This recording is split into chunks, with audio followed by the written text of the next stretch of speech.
We're talking about what you're talking about. Real, honest, entertaining, live. DBL starts right now. 3, 2. Look like butter. That was like butter. Well done. Welcome to DBL. It is Friday, March 5th. Happy Friday, everyone. I'm Tori here with Lindsay and Al. Good to see you all. Yeah. Hey, we got it together this morning. No coffee, no... Barely. I have like three things of waters over here. You guys okay? We're all set. I'm good. I got my mug. Oh, good. I'm so happy for you. All right, let's get started. More trouble for New York Governor Andrew Cuomo. For the very first time, we're now hearing from one of his former aides, 25-year-old Charlotte Bennett. So she accused the governor of trying to sleep with her during a one-on-one meeting that took place in his office last year. She told CBS Evening News anchor Nora O'Donnell all about the experience. Take a look. I thought, he's trying to sleep with me. The governor's trying to sleep with me. And I'm deeply uncomfortable. And I have to get out of this room as soon as possible. And to be clear, what made you think that he was trying to sleep with you? Without explicitly saying it, he implied to me that I was old enough for him and he was lonely. Charlotte also talked about an interaction she had with the governor where she says he seemed fixated on her history of being a sexual assault survivor. So take a look at this. He asked if I had trouble enjoying being with someone because of my trauma. This seems highly inappropriate. Yeah. The governor asked me if I was sensitive to intimacy. In his office. Yes. During the workday. So the governor has repeatedly denied the claims, and in a news conference this past Wednesday, he did apologize for making anyone feel uncomfortable. When asked, Bennett said that she rejected that apology because he was not apologizing for his actions and didn't even use her name. Thoughts? Cuomo, deep water. Hot water, that's what you say, not deep water. I was like, both? It's in both. If he didn't do anything, then I don't know why he's apologizing for making people feel uncomfortable. I think there's a difference between uncomfortable and like sexual harassment. I agree. And when I watch this, you know, I know we still have to go through these claims and these are all allegations, but when I watch this, I think about being a woman and trying to get to a certain level of success, no matter where that is. It can be in a restaurant or it can be a CEO of a company. And so you're constantly just looked at and you have all these critiques about what you're wearing, what you're doing, things that men don't have to deal with, and then to be sexually harassed or have somebody who you look up to in a higher position than you, propositioning you in these kind of ways. I feel so terrible that she had that experience and is sharing that experience, because it's hard enough to just show up to work and just want to do your job, and then to have somebody who you're trying to aspire to be probably or learn a lot from saying things like this to you.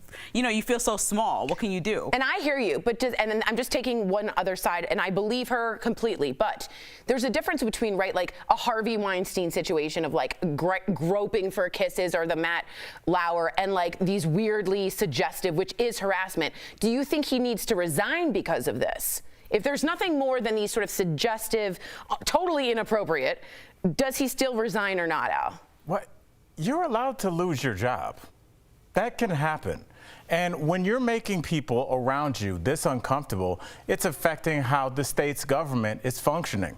That's a big deal in the state of New York. This is a big deal. Making people uncomfortable isn't just something, because when we put it like that, and I know you're not putting it like that, right, but when we start to talk about it in those terms, being uncomfortable is like, oh, I'm sitting on an airplane, I'm a little uncomfortable, I wish I was in the window. You know, we're not talking about that. We're talking about you feeling like everything you've done, Lindsay, to get to that point, all the internships you've dealt with, you get people saying you only got that position because you're a black woman, people saying that, you know, well, you shouldn't have worn that. You're going to get everything coming at you at all times, and he gets to act like this and keep his job? Where they do that at? You can get fired. It's okay. And again, public officials are serving the public. These people are not like ordained to these positions. And so you were voted in. Like, who wants to think of a woman that's treated like this? Who wants to know of a family member that's treated like this? Who wants to know any story like this by somebody who's leading their entire state? Good convo. Let us know what you guys think. We have now an issue that have a lot of you talking. And the governor of another state, Mississippi, tweeted yesterday that he plans to sign a bill that would ban transgender athletes from competing on women's sports teams in the state's high schools and universities. So we here at DBL have talked a lot about this. This issue has gotten all sorts of attention recently from also conservatives who fear that allowing trans girls to compete would be an unfair advantage. Now, we need to make sure that you know it is very important to point out that the International Olympic Committee and other sports organizations like the NCAA all have rules allowing trans athletes to compete, but which account for any biological differences like testosterone levels. But that isn't always so easy for high school sports because young trans kids may not be on hormone therapy. So DBL Nation, we want to know what you think. Should trans athletes be banned from competing in women's sports? Go to dblvote.com. Tell us what you think. I have a really controversial take on this, and I'm sort of almost like nervous to bring it up, but I will be honest, I'm not an athlete. Of course I'm not. That's not controversial. But I find it feels unfair to me. The physiological differences between a male and a female seems to me to be unfair. Now, I understand there's estrogen, they can take testosterone, they literally can make the levels, but to me, and I know this sounds different from my philosophy on a lot of things, it seems way unfair to me. Anyone? And I think for the Olympics to have rules in place, right, that's competing at the highest level. And when we're talking about high school that obviously doesn't have the same rules in place, then that's why I can understand that if it is to be a woman or a young girl competing in a sport saying, how is this fair? Because you're not positive that these rules are being followed to make sure that you're exactly on the same level, field, right? So I can understand why people are frustrated, but I understand also that we have to open up our minds and have longer conversations with the entire trans community. Yes. I know that I've been called out plenty of times for like, you need to have the dialogue and really understand what's going on here so that I can educate yourself about it. Right. And so that's why I kind of like am hesitant in the same way as you to be like, you know, I really need to understand this particular thing. Sports seems so crystal clear to me, like men and women. But I mean, talking to our co-host Sam, it seems like, you know, there's an entire explanation about why this is happening. Right. There's science behind it. I will give you some comments, Al, to respond to. Marie from Twitter says the reason men compete with women and women with women is the physiological differences. There are differences aren't completely smoothed out by taking hormones. Like it or not, letting them compete with born males or females is unfair.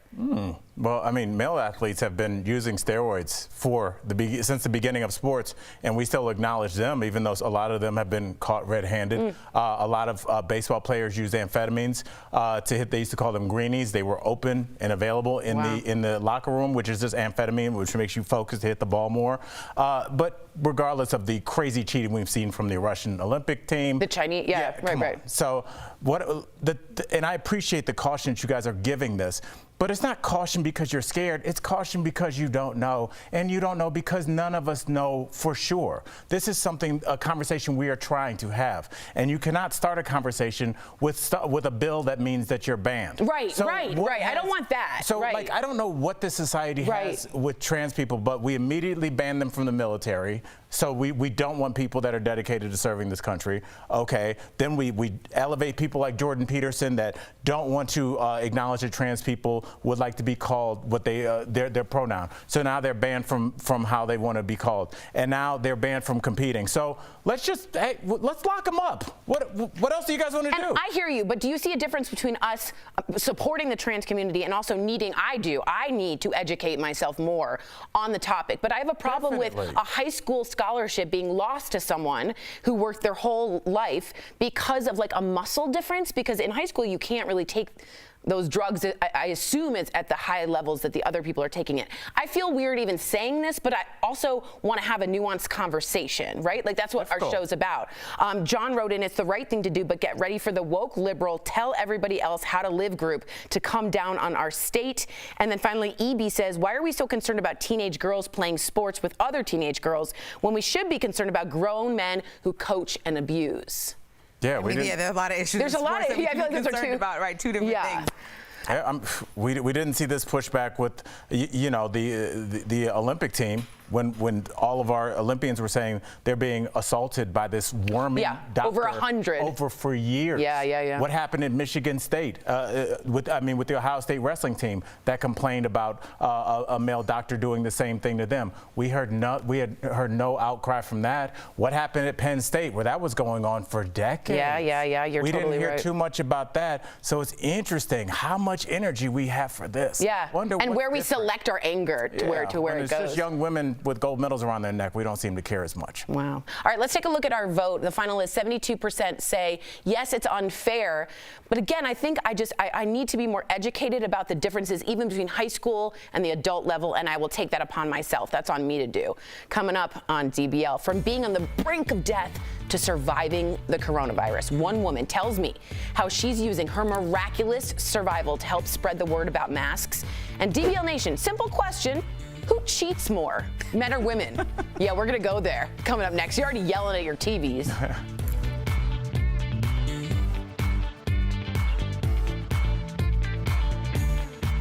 Closed captioning provided.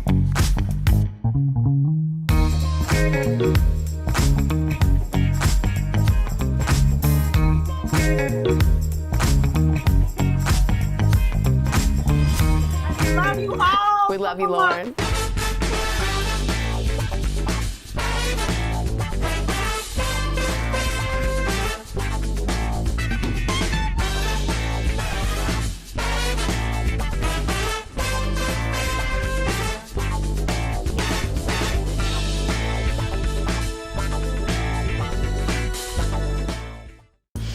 More fallout from that winter storm that hit Texas. It could raise grocery prices. Let's connect the dots. During the winter months, Texas is one of the few places in the U.S. that's a source of fresh fruits and vegetables. But the deep freeze has devastated many of those crops, everything from kale to citrus trees. Some crops did better than others. The Texas International Produce Association says onions and cabbage seem to suffer the least damage. But farmers are still reporting a 20% loss of those crops as well. There are other states stores can go to for fresh fruits and vegetables, like Arizona and Florida, so you will be able to find produce in stores, but it'll probably cost more, especially in the near future. That's because stores have to sort out the logistics of getting products from new suppliers, and that'll take time and money. The storm could also have long-term effects. Many farmers had already planted valuable spring crops. Now those same farmers are scrambling to replant, but that'll be costly. State officials are still working on a final dollar amount for farmers' losses. Right now, the estimate is in the hundreds of millions of dollars. Connecting the dots, I'm Stephanie Whitfield. DBL is all new every day. Don't look at me like with that face, because I'm telling you how I feel. I'm not buying his story. I'm already fired up. Yeah. Good. Still in People Congress. out there watching who are appalled. Well, you acted like I just said something crazy. I'm so far like in my head, I don't even know what's going on. alone. No, I'm just being honest. He's trying to get clout. I'm gonna wear a 10-gallon hat. Lucy would have been all over you, honey. Hey. Stick with us in 2021. We're going to have a great year.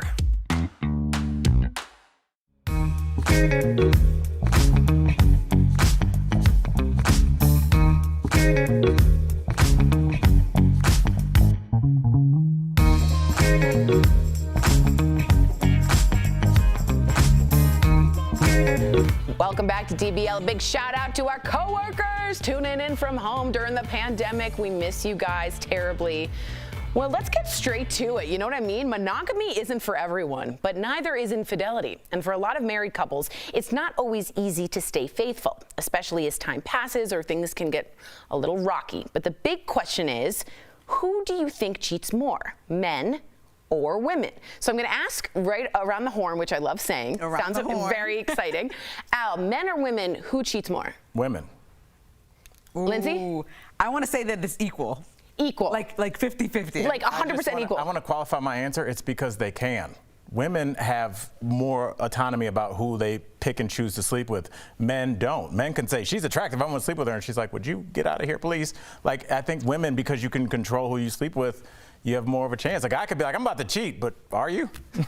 Can you? As far as you know. I think 50-50 because I think that men are more likely to get caught. I think women are way more slick. And so I think if you take this study and women are answering about their partner You're cheating, saying some people are lying. Yeah, the in woman there. caught them. I see. Well, the answer, you ready for this? Drum roll, please. Boom. Men, huh?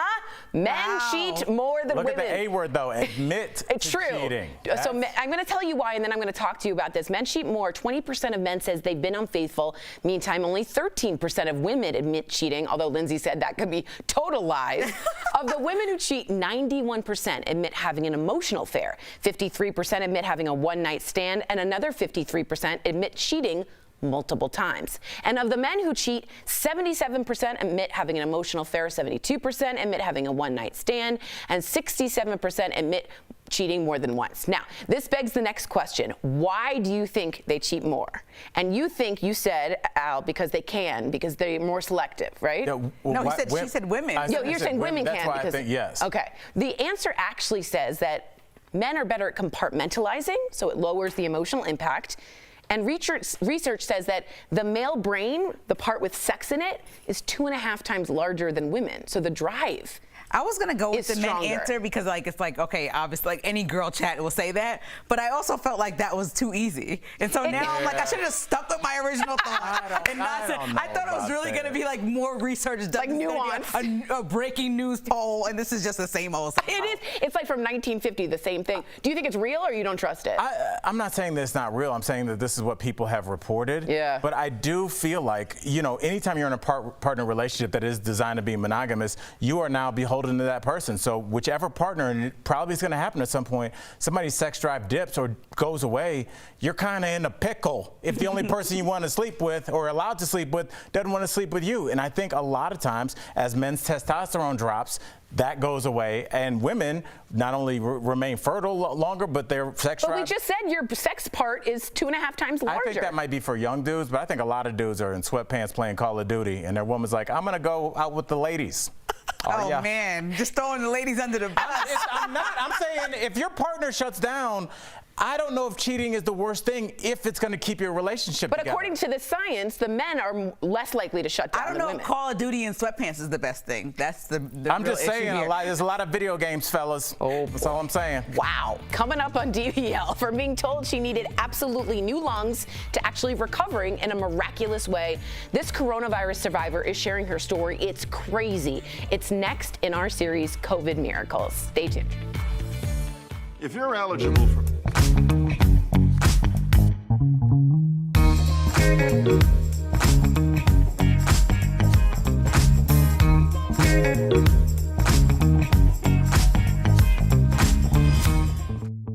March 2020 was mad, all right. Many sports leagues cutting their seasons short or canceling altogether due to the coronavirus pandemic. But one of the first major hits to the sports world came when the NCAA called off March Madness for the first time ever. The NCAA had hoped to go forward with the tournament with increased COVID measures like no fans, but was forced to cancel just days before the official tip-off. Fast forward to 2021, March Madness is set to get underway, but this year, the big dance is going to look like no other. The biggest change? All games to be played in Indiana, with most of the 67 matchups taking place in Indianapolis. Normally, the tournament sends teams to venues all across the country. When it comes to safety, all players and staff will be under strict COVID-19 guidelines. This means testing negative before arriving in Indiana, wearing contact tracing devices, social distancing, and wearing masks. As for fans, a limited number will be allowed to attend games, but only at 25% capacity. And that's connecting the dots.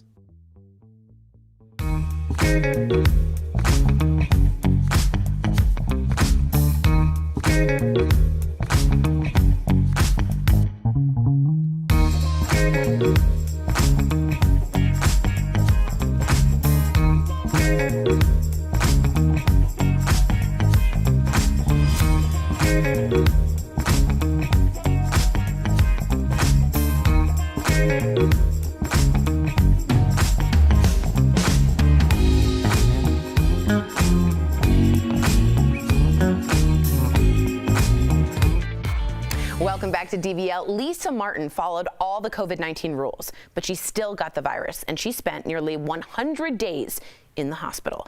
I spoke with Lisa earlier about her incredible recovery in our special series, COVID Miracles.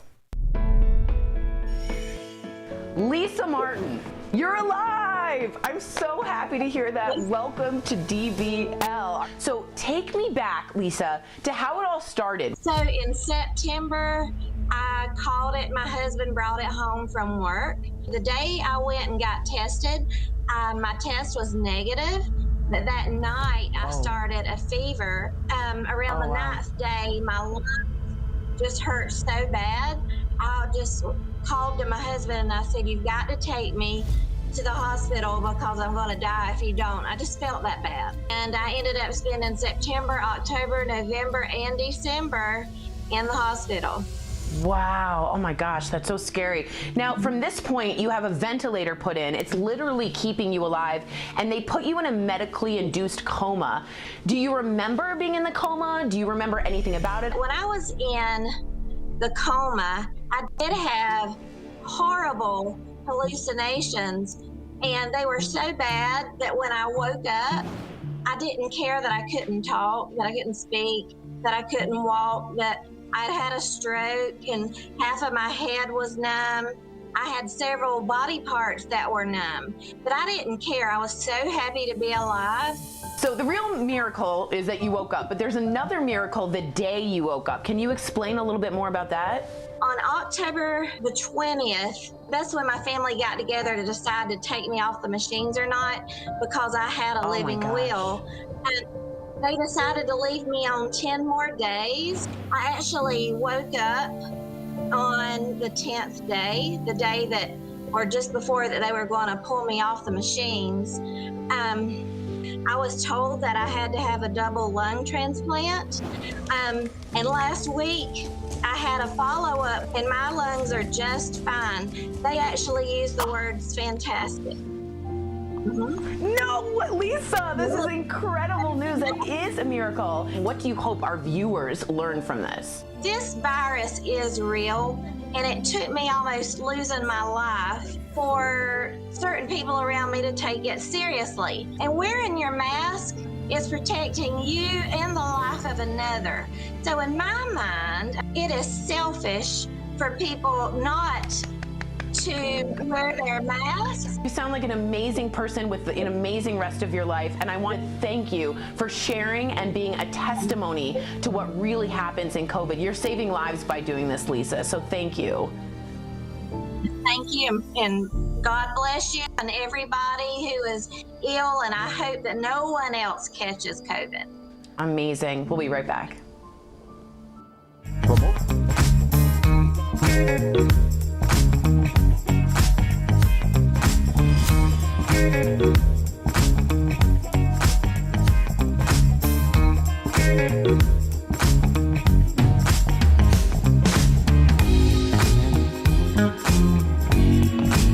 One touch of a button can get you help.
DBL, sleep is so important, but how can you make sure you're getting enough? We're going to share some sleep secrets in Rise and Thrive, sponsored by SoClean. First, change your bedroom lights to blue tones to calm your brain. In the morning, expose yourself to bright daylight right away to help your circadian rhythm. Second, blood flow. Try taking a warm bath to cool down right before bed, and wear socks to sleep. I always do.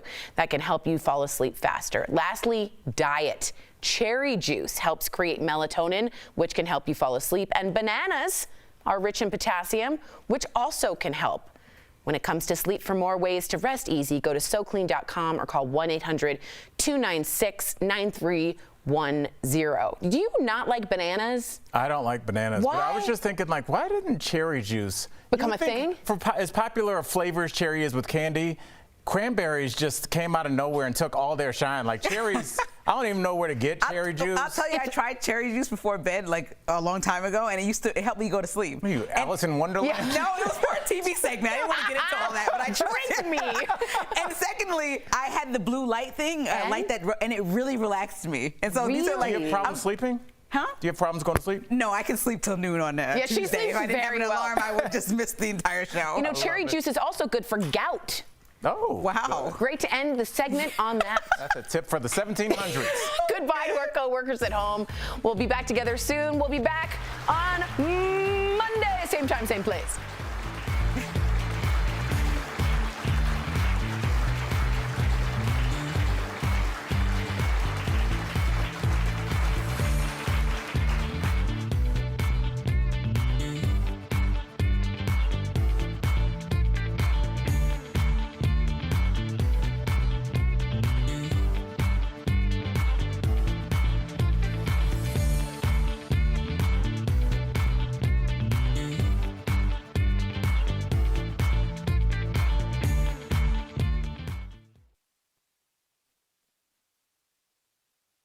Thank you.